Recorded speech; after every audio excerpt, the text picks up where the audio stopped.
Top ஸ்பீட்லாம் இந்த வண்டியில் நம்ம இதுதான் டாப் ஸ்பீடு சொல்லிட்டு சொல்லவே முடியாது. ஏன்னா நீங்கள் டியூன் பண்ணுறதுக்கு ஏற்ற மாதிரி இந்த வண்டி டாப் ஸ்பீடு போவோம். பார்க்குறீங்களா?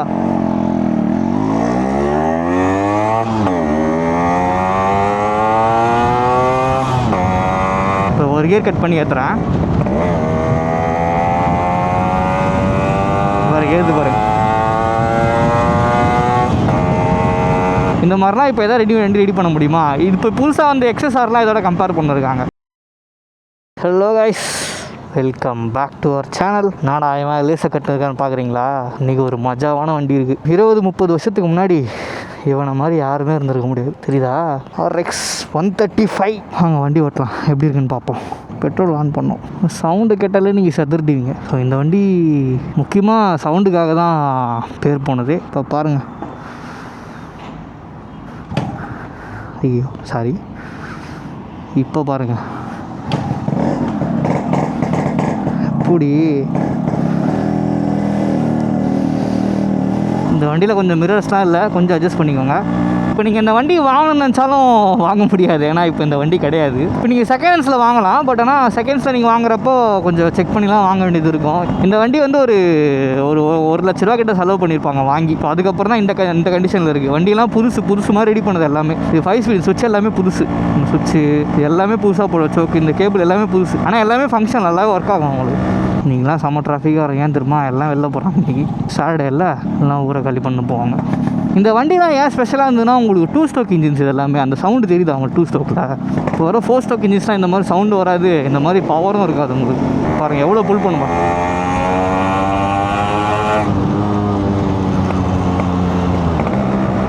அது மட்டும் RPM ஏறினே இருக்கும் உங்களுக்கு. இதில் RPM மீட்டர் ஸ்பீட் மீட்டர்லாம் ஒர்க் ஆகலை, அதெல்லாம் நம்ம செக் பண்ணணும். பட் ஆனால் RPM எவ்வளோ RPM போகணுன்னே தெரியாது. ஒரு RPM மேலே போயிடுச்சுன்னா அது மட்டும் ஏறினே இருக்கும் வண்டி. ஆனால் ரொம்ப பவராக தான் இருக்கும். நீங்கள் டியூன் பண்ணுறது தான். இந்த வண்டி வச்சு எவ்வளோ டியூன் பண்ணுவாங்க. RX 100 இருக்குது, RX 135, RX 8. ஸோ இந்த மாதிரி பைக்ஸ்லாம் இருக்கும். இதெல்லாம் நீங்கள் டியூன் பண்ணிங்கன்னா இந்த வண்டி வச்சு நீங்கள் என்ன வேணால் பண்ணலாம். இந்த வண்டி இருந்த பீரியட்லாம் பார்த்தீங்கன்னா உங்களுக்கு பயங்கரமான காம்படிட்டர்ஸ்லாம் இருந்தாங்க. மேக்ஸ் 100, சுசுகி மேக்ஸ் 100லாம் இருந்தது. எனக்கு அந்த மேக்ஸ் 100 ரொம்ப பிடிக்கும். ஏன்னா எங்கள் வீட்டில் இருந்த வண்டி மேக்ஸ் 100. ஸோ நான் பிறக்கிறப்ப அந்த வண்டி வாங்கினது. அதுக்கப்புறம் அந்த வண்டி திருட்டானுங்க பைத்துக்காரனுங்க. அதனால் எனக்கு அந்த வண்டி மேக்ஸ் 100 ரொம்ப பிடிக்கும் எனக்கு. ஆனால் இப்போ வாங்கணும்னு நினச்சாலும் இந்த அளவுக்கு அந்த மேக்ஸ் 100 டேஸ்ட் கிடையாது. அதுவும் நல்லாயிருக்கும், சூப்பராக இருக்கும் மேக்ஸ் 100 உங்களுக்கு. இதே 2 ஸ்ட்ரோக் இன்ஜின்ஸ் தான், அதுவுமே நல்லாயிருக்கும். இதை வச்சு நீங்கள் பயங்கரமாக டியூன் பண்ணலாம். உங்களுக்கு என்ன தோணுதோ எதை வேணால் பண்ணலாம். வண்டி இது ட்ராக் ரெடி பண்ணனா RXZ இருக்குது, RX கிங்கெலாம் இருக்கும். அதெல்லாம் கூட நல்லாயிருக்கும் உங்களுக்கு. அதெல்லாம் அப்போ இருந்த ஜென்ரேஷன்ஸில் அதெல்லாம் பார்க்குறதே இப்போ ரேர்.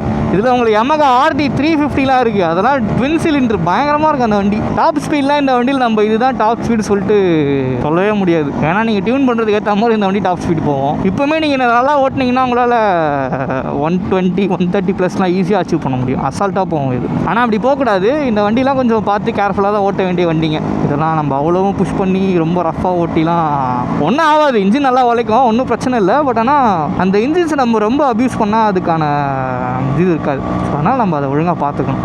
இதெல்லாம் ஒரு லெஜெண்ட் மாதிரி தான். இன்னும் கொஞ்சம் நாள் போனால் இந்த வண்டிலாம் பார்க்கறதே ரேர் ஆகிடும். இப்போலாம் இதை வாங்கணும்னு நினைக்கிறா கொஞ்சம் கஷ்டம் தான். ஏன்னா இதுக்கு FC அதெல்லாம் பண்ணுறது ரொம்ப கஷ்டமாகிடும் உங்களுக்கு. அதெல்லாம் கொஞ்சம் பார்த்து எடுக்கணும். வண்டி ஓட்டி கியர் போகிறதுலேயே நான் மாற்றி தேவையில்லாமல் கீரை போட்டுருக்கேன். 4 ஸ்பீடு தான் இது. என்னால் அது ஞாபகம் வச்சுக்க முடியல. இந்த வண்டிலாம் பார்த்து பொறுமையாக வச்சுனாங்க. அப்போ தான் இந்த வண்டிக்கெலாம் ஒரு அழகே. இதெல்லாம் பார்க்க எவ்வளோ சூப்பராக இருக்குது. அந்த க்ரோம் ஃபினிஷிங்கு, அந்த டேங்க்கு இது குட்டியாக இருக்கிறது, இதெல்லாம் எவ்வளோ சூப்பராக இருக்குது பார்க்குறதுக்கு. இந்த மாதிரிலாம் இப்போ எதாவது ரெடி பண்ண முடியுமா? இது இப்போ புதுசாக வந்து எக்ஸ்எஸ்ஆர்லாம் இதோட கம்பேர் பண்ணிருக்காங்க. அதெல்லாம் இது முன்னாடிலாம் ஒன்றுமே கிடையாது. எக்ஸ்எஸ்ஆர்லாம் சும்மா அதெல்லாம் இது பக்கத்தில் கூட வராது. இது ஃபினிஷிங்கு அதெல்லாம் ஒன்றுமே இல்லை. இதோட பவர் அது புது டெக் இன்ஜின்ஸாக அதெல்லாம் ஓகே இல்லைன்னு சொல்ல. இருங்க, நான் இந்த இது தாண்டின உடனே உங்களுக்கு ஏற்றுறேன். எப்படி இந்த வண்டி எப்படி பர்ஃபார்ம் பண்ணுறது மட்டும் பாருங்கள். இப்போ இருக்க ஒரு 150 or 200 cc கூட அது பர்ஃபார்ம் பண்ணணும். இப்போ பார்க்குறீங்களா?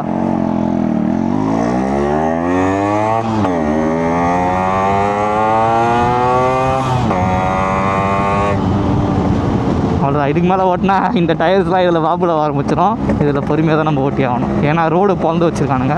இதுக்கு மேலே ஓட்ட முடியாது நம்மளால். அப்படி கிடுக்கிடுன்னு ஆகும் வண்டி ஒரு மாதிரி. ஏன்னா டயர்ஸ்லாம் சின்ன டயர்ஸில் இது. ஸோ அதனால் இதில் தான் நம்ம இந்த மாதிரி ஓட்டினா வேலைக்கு ஆகாது. நீங்கள் இதை பெரிய டயர்ஸ், பெரிய சிசி காசுலாம் டயர்ஸ்லாம் ஒன்றுமே ஆகாது. பட் இதெல்லாம் வந்து சின்ன டயர்ஸ். சின்னதாக ஒரு பம்பு சைடில் போதுனா அடி வண்டி நவுறுது பாருங்கள். அந்த பேட்டர்னுக்கு ஏற்ற மாதிரி வண்டி நவுந்துனே இருக்கும் உங்களுக்கு. அதனால் இதிலலாம் இந்த மாதிரி ரோட்ஸ்லாம் கொஞ்சம் பொறுமையாக ஓட்டுங்க, ரொம்ப ஃபாஸ்ட்டு வேணாம். இதிலலாம் பயங்கரமாக அப்கிரேட் பண்ணியிருக்காங்க. உங்களுக்கு வண்டி வந்த புதுசுலாம் இந்த டிஸ்க்லாம் இருக்காது. டிஸ்க்லாம் வந்து இப்போ தான் மாற்றினது உங்களுக்கு எல்லாமே.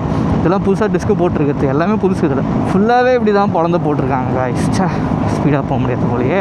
பரவாயில்ல, நீங்கள் ஸ்லோவாக போனாலும் உங்களுக்கு அந்த சவுண்டு தெரியுதா? இதுதான் 2 ஸ்ட்ரோக்கோட அந்த இதுவே. இதெல்லாம் இப்போ இருக்க 4 ஸ்ட்ரோக்கில் ஒன்றுமே இருக்காது உங்களுக்கு. சரிங்க, அதுக்கப்புறம் ரோடு கொஞ்சம் சரியாகுது. நான் இப்போ ஆக்சிலேட் பண்ணுறேன், எப்படி போகுதுன்னு மட்டும் பாருங்கள். பே பண்ணுற மாதிரி இப்போலாம் பொறுமையாக தான் ஏறும். சரிதா உங்களுக்கு? இப்போலாம் பொறுமையாக இருக்குது. ஒரு ஆர்பிஎம் மேலே பாருங்கள், அப்படியே ஏறும். சரிதா? இப்போலாம் ஏறினே இருக்குது பாருங்கள், அது மாட்டு ஏறினே இருக்கும். ஏறினே இருக்கு, இன்னும் ஏறும். இதுக்கு மேலேயே ஏறும் அந்த ஆர்பிஎம்லாம். இப்போ ஒரு கியர் கட் பண்ணி ஏற்றுறேன், வேறு ஏறுது பாருங்க.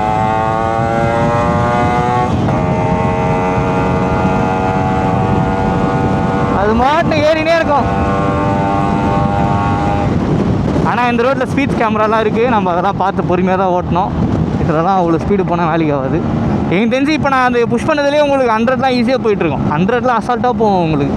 பட் ஆனால் இந்த வண்டிலாம் அப்படி அப்யூஸ் பண்ணாதீங்க. நல்லா சூப்பராக வச்சு ஓட்டுறான். லெஜண்டோட வண்டி, லெஜண்ட் வண்டி, இதெல்லாம் சூப்பராக இருக்கும் உங்களுக்கு. எங்கள் ஆஃபீஸ் சந்தோஷ் ஒருத்தர் இருக்கார், அவருமே ஒரு 135 வச்சிருக்காரு. RX 100 135 தெரியல, ஆனால் அது பயங்கர டியூண்டாக இருக்கும். சூப்பராக இருக்கும் அந்த வண்டி. ஃப்ளோரசன் கலரில் பயங்கரமாக இருக்கும். அந்த கேபிள்லாம் இப்படி வரும், இங்கேயும் போய் இப்படி போகும். அதெல்லாம் ஒரு மாடிஃபிகேஷன் தானே, சூப்பராக இருக்கும் அந்த கேபிள்லாம். ஆனால் இதெல்லாம் வாங்கினா நம்ம செலவு பண்ணி தான் ஆகணும். ஏன்னா இப்போ வண்டி இப்போ உங்களுக்கு இந்த மாதிரி கண்டிஷனில் நிறைய ஸ்கிராப் வண்டி தான் இருக்கும். அதெல்லாம் எடுத்து ரெடி பண்ணுற மாதிரி தான் இருக்கும். பட் ஆனால் ரெடி பண்ணுறது ஒர்த்து. நீங்கள் சிட்டிலே யூஸ் பண்ண போகிறீங்க, உங்கள் இதெல்லாம் வந்து காலேஜ் ஒர்க்கு தான் அப்படின்லாம் இருந்ததுன்னா நீங்கள் தான் மாசே. நீங்கள் போகிற இடம்லாம் வண்டி தலை உங்கள் திரும்பினே இருக்கும் அவங்க பக்கமே. சூப்பராக இருக்கும் அது. ஒரு இன்லைன் 4 இல்லை இன்லைன் 3க்கு திரும்பாத தலைலாம் இந்த வண்டி சவுண்டுக்கு திரும்பும். ஏன்னா இந்த வண்டியோட சவுண்டு அப்படி, இந்த வண்டி பண்ணி வச்சுருக்க இம்பேக்ட் அப்படி பைக் இண்டஸ்ட்ரியில். இது இன்னும் மார்க்கெட் நல்லாயிருக்கும். இன்னும் ஒரு 30-40 வருஷம் போனாலுமே இதுக்கு மார்க்கெட் இருக்கும். ஆனால் அதுக்கப்புறம் யூஸ் பண்ண முடியுமா தான் தெரில. ஏன்னா இப்போயே உங்களுக்கு அந்த 2 ஸ்ட்ரோக் இன்ஜின்ஸ்லாம் பேன் ஆகுது. ஸோ இதெல்லாம் நீங்கள் ப்ராப்பராக மெயின்டைன் பண்ணி வச்சிங்கன்னா தாராளமாக யூஸ் பண்ணலாம், ஒன்றும் பிரச்சனை இல்லை. ஆனால் இன்னும் ஃப்யூச்சரில் உங்களுக்கு அந்த எமிஷன்ஸ் நாப்ஸ்லாம் எப்படி வரும்னு தெரில. 2 ஸ்ட்ரோக்கில் இந்த சவுண்டு தான் உங்களுக்கு அல்டிமேட்டாக இருக்கும். இப்போ நீங்கள் போர்டில் இந்த சவுண்டு கிடையாது. இப்போ பாருங்கள், அது மட்டும் டிக்கி டிக்கி டிக்கி டிக்கின்னு கேட்குது பார்த்தீங்களா? அந்த ஆக்சிலேட்டரை விட்டவொடனே ஒரு மாதிரி சவுண்டு கேட்கும் உங்களுக்கு. இந்த பாருங்கள், இதெல்லாம் நம்ம வண்டியில் வராது. 4 ஸ்ட்ரோக் இன்ஜின்ஸ்லாம் இதெல்லாம் நம்ம எதிரே பார்க்க முடியாது. பாருங்கள், இப்போ கூட பாருங்கள், அதுதான் பயங்கரமே அங்கே. இதெல்லாம் அந்த காலத்தில் எப்படி உழைச்சிருக்கோம் பார்த்தீங்களா?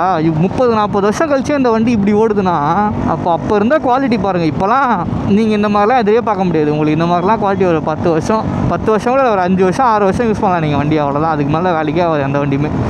இதுதான் அப்போ இருந்த யமகா சுசுக்கிலாம் மேட்ரே உங்களுக்கு. சுசுக்கியில் மேக்ஸ் 100 இப்படி தான். எனக்கு அந்த வண்டி வந்து எங்கள் தொலைஞ்சி போன சொன்ன பார்த்தீங்களா, அந்த வண்டி வந்து நான் பிறக்கிறப்போ வாங்கினது. கிட்டத்தட்ட ஒரு இப்போ அந்த வண்டி இருந்துன்னா ஒரு 25 வருஷம் ஆயிருக்கும். ஆனால் அந்த வண்டியை திருட்டானுங்க பைத்தியக்காரனுங்க. நான் பிறக்கும்போது அந்த வண்டி வாங்கினது. அந்த வண்டிலாம் இருந்ததுன்னா நான் என்னத்துக்கு ஒரு மாதம் சுற்றி இருந்திருப்பேன் மேக்ஸ் 100லாம் இருந்ததுன்னா. ஸோ இந்த மாதிரி வண்டிலாம் யூஸ் பண்ணிங்கன்னா புக்கு கரெக்டாக வச்சுக்கோங்க. ஏன்னா போலீஸ்லாம் மாட்டுறப்போ நம்மளுக்கு பெரிய பிரச்சனையாக இருக்கும். ஏன்னா போலீஸ்லாம் இந்த வண்டி பார்த்தாங்கனாலே பிரச்சனை தான். அதனால் புக்கெலாம் கரெக்டாக வச்சுக்கோங்க. புக்கெலாம் கரெக்டாக இருந்தால் தான் வேலை ஆகும். புக்கு மீன்ஸ் RC, இன்சூரன்ஸ், அதெல்லாம் சொல்கிறேன் நான். ஆனால் இந்த வண்டிலாம் ஜிம்மு கைஸ், இதெல்லாம் மிஸ் பண்ணுறாதீங்க. யாருன்னா வாங்குற சான்ஸ் கிடச்சிதுன்னா வாங்கி பத்திரமா வச்சுக்கோங்க. சும்மா ஒரு வீடியோ, வேறு ஒன்றும் இல்லை. பிடிச்சிருந்தா எனக்கு இந்த வண்டிக்கு ஒரு வீடியோ பண்ணணும்னு ஆசையாக இருந்தது. அதனால் நம்ம ஃப்ரெண்டுக்கிட்ட கேட்டேன், தரேன்னாரு.